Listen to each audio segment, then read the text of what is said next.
Nidhi ji, Singapore से। राधे राधे महाराज जी।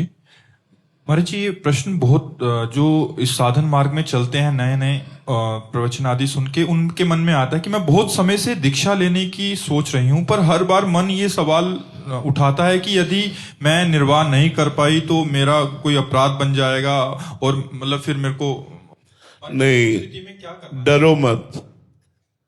कोई अपराध बन जाएगा तो अपराध मोचन भी तो वही करेंगे हम जिनकी शरण में है।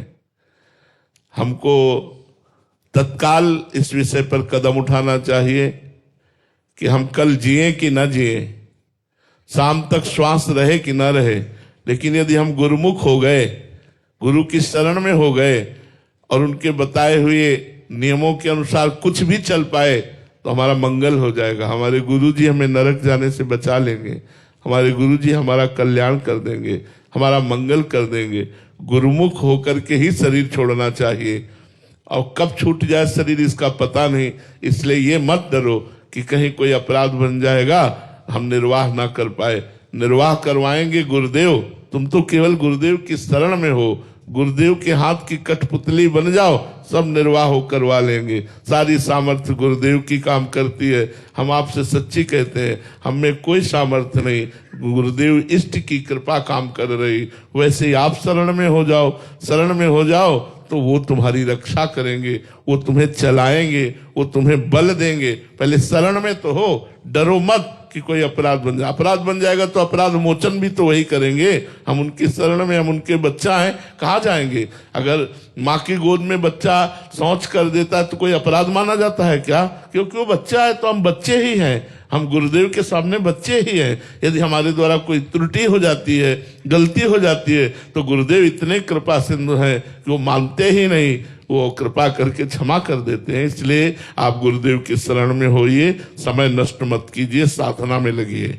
एक दो इसमें जो संशय रहते हैं, एक है कि जैसे संसार में रहते हैं बहुत सारे लोग हैं जो अलग अलग ऑफिस में काम करते हैं, तो उनका एक संशय बड़ा रहता है कि जैसे इसमें खाने के नियम होते हैं, तो कभी गलती से खा लिया। कोई बात नहीं, कोई बात नहीं। हाँ, ये चीज गलती से हम मांस ना खाएं, गलती से हम अंडा ना खाएं, लेकिन अगर प्याज लहसुन पड़ा हुआ भोजन मिल गया है और ऐसे पा लिया है, तो देखो हम आपसे स्पष्ट कहते हैं कि प्याज लहसुन पाना कोई पाप नहीं है, क्योंकि इसमें किसी की हत्या नहीं है। जैसे आलू पैदा होती है, ऐसे ये प्याज लहसुन पैदा होता है, पर ये घोर तमोगुणी है। इसलिए हमारे संतों ने, हमारे भगवत समाज ने इसे त्याग किया है कि ये तमोगुण प्रमाद पैदा कर देगा, पाप प्रवृत्ति पैदा कर देगा, निद्रा आलस्य प्रमादोत्थम तत्तामसमुदाहृतम।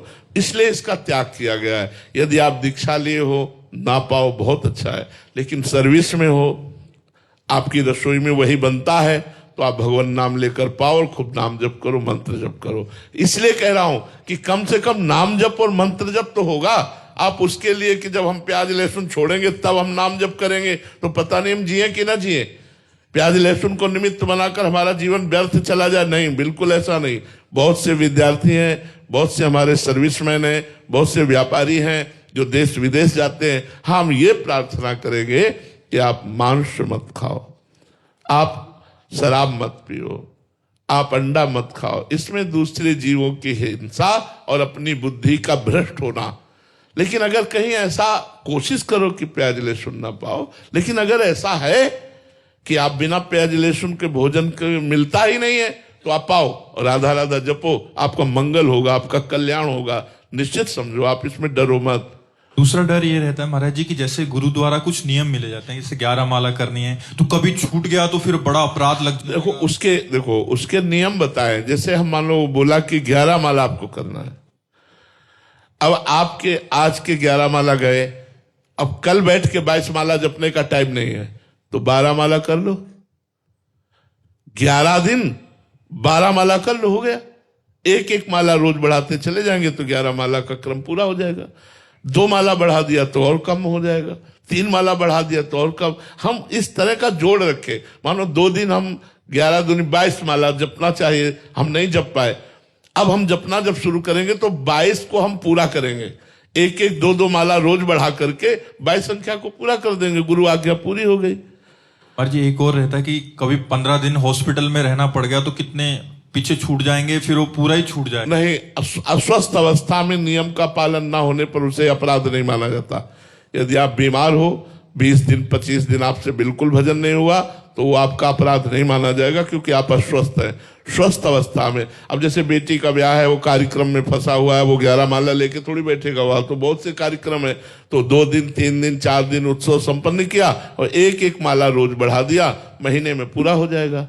लेकिन अगर आप बीमार हैं तो आपका कोई अपराध नहीं, आप नाम जप कर सकते हैं, पड़े पड़े भगवत स्मरण कीजिए। वो नियम स्वस्थ पुरुष के लिए है, बीमार के लिए नहीं है।